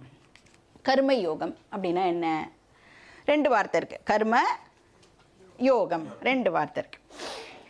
என்ன அப்படின்னா கர்ம அப்படின்னா இந்த இடத்துல வந்து ஆக்ஷன் அப்படின்னு அர்த்தம். ஆனால் ஸ்பெஷல் என்ன கர்ம யோகத்தில்னா ப்ராப்பர் ஆக்ஷனை நாம் வந்து பண்ணணும். யோகம்னா இந்த இடத்துல வந்து ஆட்டிடியூடை குறிக்கிறது. So proper action plus proper attitude is equal to கர்ம யோகம். அது என்ன ப்ராப்பர் ஆட்டிடியூட்? ஆட்டிடியூட்னா என்னது? நான் எந்த நோக்கத்தை மனசில் வச்சுண்டு ஒரு ஆக்டிவிட்டியை பண்ணுறேனோ அதை வந்து பாவனா ஆர் ஆட்டிடியூட் அப்படின்னு சொல்கிறோம். அப்போ அந்த ஆட்டிடியூட் வந்து நல்ல ஆட்டிடியூடாக அது இருக்கணும். இப்போ எந்த ஆக்ஷனை பண்ணாலும் அது அல்டிமேட்டாக எனக்கு எங்கே ஹெல்ப் பண்ணணும்? மோக்ஷம் கோலுக்கு அது அல்டிமேட்டாக ஹெல்ப் பண்ணணும். ஸோ அதனால் சாஸ்திரம் வந்து இந்த கர்மாவையே வந்து இப்போது ஸ்பிரிச்சுவல் பெனிஃபிட்டை பேஸ் பண்ணி 3 விதமாக பிரிக்கிறது. ஒருத்தரும் ஆக்டிவிட்டீஸ் பண்ணுறோம்ல, நம்ம பண்ணுற ஆக்டிவிட்டீஸையே நாம் 3 விதமாக ஆக்சுவலாக பிரிக்கலாம். ஃபஸ்ட்டு வந்து உத்தமம் கர்ம, இதுக்கு இன்னொரு பேர் சாத்விக கர்ம அப்படின்னு பேர். இந்த சாத்விக கர்மா பற்றிலாம் வந்து நீங்கள் ஒழுங்காக கிளாஸுக்கெலாம் வந்தீங்கன்னா 17வது அத்தியாயத்துலேயும் 18வது அத்தியாயத்துலேயும் கிருஷ்ணர் வந்து டீட்டெயில்டாக இதை பற்றி சொல்கிறார். அப்போ பார்க்கலாம். இப்போ வந்து பரோபகார கர்மாணி அப்படின்னு ஞாபகம் வச்சுக்கோங்க. அப்படின்னா என்ன அர்த்தம்? பரோபகார கர்மாணின்னா நான் பண்ணுற ஒரு ஆக்ஷன்னால் நான் பெனிஃபிட் ஆவேன், ப்ளஸ் என்னை தவிர நிறைய பேரும் வந்து அதனுடைய பெனிஃபிட்டை ரீப் பண்ணுவா அப்படின்னு சொன்னால் நான் பண்ணுற அந்த ஆக்ஷனுக்கு பேர் பரோபகார கர்மா ஆர் சாத்வீக கர்மா ஆர் உத்தமம் கர்ம. அப்படின்னா நிறைய கொடுப்போம், கொஞ்சமாக எடுத்துப்போம். நிறைய கான்ட்ரிபியூட் பண்ணுவோம், நம்மளுடைய கன்சம்ஷன் வந்து கொஞ்சமாக இருக்கும். இப்போ வந்து ஃப்ரிட்ஜெலாம் வருதுல்ல, எலக்ட்ரிசிட்டியை கம்மியாக கன்சியூம் பண்ணும், ஆனால் நம்மளுக்கு பயங்கர கூலிங் எஃபெக்ட் கொடுக்கும்னு சொல்கிறாள். அந்த மாதிரி நாம் நிறைய கான்ட்ரிபியூட் பண்ணுவோம், உலகத்துக்கிட்டேருந்து கொஞ்சமாக கன்சியூம் பண்ணுவோம். அது வந்து உத்தம கர்மாணி. ஒன்றுமே வேண்டாம், டெய்லி கர்த்தால எழுந்து பகவான்கிட்ட ஒரு ப்ரேயர்லாம் சொல்லுவோம்ல, நம்மளுக்கு தெரிஞ்ச ஒரு 4-5 ஸ்லோகத்தை சொல்லுவோம்ல, கூடவே எல்லாரும் நன்னா இருக்கணும் பகவானே அப்படின்னு ஜஸ்ட்டு சர்வே ஜனாக சுகினோ பவந்து அப்படின்னு ஒரு லைனை மறக்காமல் நம்மளால் ஆட் பண்ண முடிஞ்சுது அப்படின்னா நாம் பண்ணுற அந்த கர்மா வந்து சாத்விக கர்மா. நெக்ஸ்ட் வந்து மத்தியம கர்மாணி. இது எப்படின்னா பர உதாசீன கர்மா அப்படின்னு இதுக்கு இன்னொரு பேர் இருக்கு. முன்னாடி பார்த்தது பர உபகார கர்மா, பரோபகார கர்மா அப்படின்னு பார்த்தோம். இது வந்து அடுத்தவாளை இக்னோர் பண்ணிடுவேன், என்னுடைய பெனிஃபிட்டு எனக்கு முக்கியம். பர உதாசீன கர்மா, அடுத்தவாளை உதாசீனப்படுத்திடுவேன், ஆனால் எனக்கு என் வேலை ஆகணும். அடுத்தவா இருக்காளா இல்லையன்றதை பற்றிலாம் எனக்கு கவலை இல்லை. ஸோ காமிய கர்மா அப்படின்னு சொல்லலாம், செல்ஃபிஷ் ஆக்டிவிட்டீஸ். இப்போ ப்ரேயர் எப்படி இருக்கும்? இவா பண்ணுற ப்ரேயர், பகவானே என்னை மட்டும் காப்பாற்று அப்படின்னு சொல்லுவா. என் குடும்பத்தை போனால் போகிறது, என் குடும்பத்தை மட்டும் காப்பாற்று அப்படின்வா. மூணாவது டைப் ஆஃப் கர்மா என்ன? அதம கர்மா ஆர் தாமச கர்மா ஆர் நிஷித்த கர்மா. அப்படின்னா என்ன அர்த்தம்? பண்ணவே கூடாத கர்மா அப்படின்னு அர்த்தம். எதெல்லாம் கண்டிப்பாக பண்ணவே கூடாதோ பர அபகார கர்மா அப்படின்னு பேர் இருக்கு. ஃபஸ்ட்டு வந்து பர உபகார கர்மா, ரெண்டாவது பர உதாசீன கர்மா, மூணாவது பர அபகார கர்மா. அதாவது இது பண்ணுறதுனால எனக்கு பெனிஃபிட் கிடைக்கும், ஆனால் கண்டிப்பாக யாரோ ஒருத்தரை போட்டு தள்ளிட்டு தான் இந்த பெனிஃபிட்டு எனக்கு கிடைக்கும். அந்த மாதிரி அடுத்த வாழை டெஃபினட்டாக நான் ஏதோ ஒரு கஷ்டத்துக்கு உள்ளாக்கிட்டு இந்த பெனிஃபிட்டு எனக்கு கிடைக்கும்.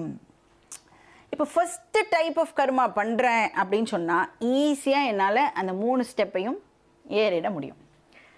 ரெண்டாவது டைப் ஆஃப் கர்மாவை பண்ணேன்னா லைட்டாக கஷ்டப்படும், ஈஸியாக என்னால் ஏற முடியாது, ரொம்ப நாள் ஒரே படிக்கட்டிலே வந்து நின்றுட்டே இருப்பேன். மூணாவது டைப் ஆஃப் கர்மாவை நான் பண்ணினேன் அப்படின்னு சொன்னால் படிக்கட்டிலேருந்து நேராக கீழே விழுந்துடுவேன். காலை எடுத்து அந்த பக்கம் தான் வைப்பேன், ஆனால் இந்த பக்கம் கீழே விழுந்துடுவேன். ஸோ இது வந்து proper action. Proper attitude. What is proper attitude? எந்த ஒரு பாவனாவுமே, எந்த ஒரு ஆட்டிடியூடை நான் வந்து டெவலப் பண்ணிக்கணும் அப்படின்னாலும் நான் என்ன பண்ணுறேன் அப்படிங்கிறதோட அறிவு இருந்ததுன்னா அதுக்கு ஏற்ற மாதிரியான ஆட்டிடியூடை என்னால் டெவலப் பண்ணிக்க முடியும். இப்போ நான் பண்ணுற ஆக்ஷன்ஸ் எல்லாமே வந்து என்ன ஆகிடுறது? நான் பண்ணி முடிச்சிட்டேன்னு வச்சுக்கோங்களேன், ஒரு ஆக்ஷனை நான் பண்ணி முடிச்சிட்டேன் அப்படின்னா இப்போ இந்த ஆக்ஷன் எங்கே போயிடுது அப்படின்னா இந்த யூனிவர்ஸ் கிட்ட போயிடுது. அப்புறம் இந்த யூனிவர்ஸில் வந்து நிறைய லாஸ்லாம் இருக்குது, மாரல் லாஸ் அப்படின்னு சொல்லுவோம். அப்போ அதெல்லாம் வந்து நான் பண்ண ஆக்ஷன் மேலே ஆக்ட் ஆகி நான் பண்ண ஆக்ஷனுக்கு ஒரு ரிசல்ட் வந்து எனக்கு கிடைக்கிறது. இப்போ வந்து இந்த பேனாவை கையில் வச்சுட்டுருக்கேன். The moment I drop this pen என்ன ஆகும்? இந்த பேனா மேலே என்ன லா ஆக்ட் ஆகும்? கிராவிடேஷனல் ஃபோர்ஸ் வந்து ஆக்ட் ஆகும். பேனா வந்து கீழே விழும். கீழே விழுந்து சம்டைம்ஸ் என்ன ஆகலாம்? உடஞ்சி கூட போகலாம், இல்லைன்னா லைட்டாக கிராக் விழலாம், இல்லைன்னா எதுவுமே ஆகாமலும் பேனா வந்து சேஃபாகவும் இருக்கலாம். அந்த மாதிரி நான் வந்து ஒரு ஆக்ஷனை இப்போ பண்ணி முடிச்சிட்டேன் அப்படின்னு சொன்னால் என்ன ஆகிடுறது? அது இப்போ பகவான்கிட்ட அந்த ஆக்ஷன் வந்து போய்டுறது. அப்போ பகவான்கிட்ட வந்து ஒரு செட் ஆஃப் லாஸ் வச்சுருக்கார் அவர், மாரல் லாஸ். இப்போ இது வந்து ஃபிசிக்கல் லா இல்லையா, லா ஆஃப் கிராவிட்டி. அந்த மாதிரி பகவான் வந்து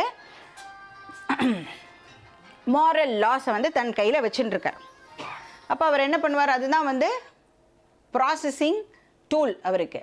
இப்போ நான் பண்ணுற ஆக்ஷனை இப்போ என்ன பண்ணுவார்? ப்ராசஸ் பண்ணுவார். அந்த லாலாம் வந்து இப்போ அது மேலே ஆக்ட் ஆகி ப்ராசஸ் நடக்கும். ப்ராசஸ் நடந்ததுக்கப்புறமா என்ன பண்ணுவார் பகவான்? அந்த கர்மாவோட பலனை நம்மக்கிட்டேயே மறுபடியும் திருப்பி கொடுத்துருவார். ஏன்னா நான் தான் அதை பகவான்கிட்ட கொடுத்தேன், பகவான் கையில் இப்போது நிறையா லாஸ் வச்சுருக்கார், அது ஆக்ட் ஆகிறது. பகவான் மறுபடியும் அதை எனக்கு கர்ம பலனாக திருப்பி கொடுக்குறார். இந்த விஷயம் நம்மளுக்கு தெரிஞ்ச உடனே இதை நாம் ஞாபகம் வச்சுட்டோம் அப்படின்னு சொன்னால் ஒவ்வொரு கர்மாவுமே இப்போ என்ன ஆகிடும் அப்படின்னா ஈஸ்வர அர்ப்பணமாக ஆகிடும். ஏன்னா நான் பண்ண போகிற கர்மா யார்கிட்ட போகிறது? பகவான்கிட்ட போகிறது. அப்போ நான் எப்படி பண்ணுவேன்? ஒரு ஆக்ஷனையும் நான் எந்த ஆக்ஷன் பண்ணாலும் அது யார்கிட்ட போகிறதுனா பகவான்கிட்ட தான் போகிறது. இப்போ நான் ஈஸ்வர அர்ப்பணமாக ஒரு ஆக்ஷனையும் பண்ணுவேன். பகவான் வந்து ப்ராசஸ் பண்ணி மறுபடியும் என்கிட்ட அவர் கொடுக்குறார் அப்படின்னா இப்போ பகவான் எனக்கு எது கொடுத்தாலும் அது என்னது? பிரசாதம். கோவிலுக்கு போனால் என்ன சொல்கிறோம்? அதை பகவான்கிட்டேருந்து வந்திருக்கு பிரசாதம் அப்படின்னு சொல்கிறோம்ல. அப்போ நான் பண்ண ஆக்ஷனுடைய ரிசல்ட்டு பகவான்கிட்டேருந்தே எனக்கு வரதுனால அதுக்கு பேர் பிரசாதம் அப்படின்னு பேர். அப்போது நான் பண்ணுற ஆக்ஷனே ஈஸ்வரார்ப்பணமாக பண்ணுவேன், அதனோட ரிசல்ட்டை நான் பிரசாதமாக அக்செப்ட் பண்ணுவேன் அப்படின்னு சொல்கிறதுக்கு பேர் ப்ராப்பர் ஆட்டிடியூட் அப்படின்னு பேர்.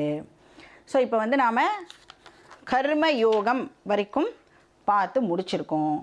நாம் வந்து நெக்ஸ்ட் கிளாஸில் நெக்ஸ்ட்டு உபாசனா யோகமை வந்து கண்டினியூ பண்ணலாம். ஓம் பூர்ணமதః பூர்ணமிதம் பூர்ணாத் பூர்ணமுதச்யதே பூர்ணமாதாய பூர்ணமேவாவசிஷ்யதே. ஓம் சாந்தி சாந்தி சாந்தி. ஓம் ஸ்ரீ குருப்யோ ஹரிஹி ஓம்.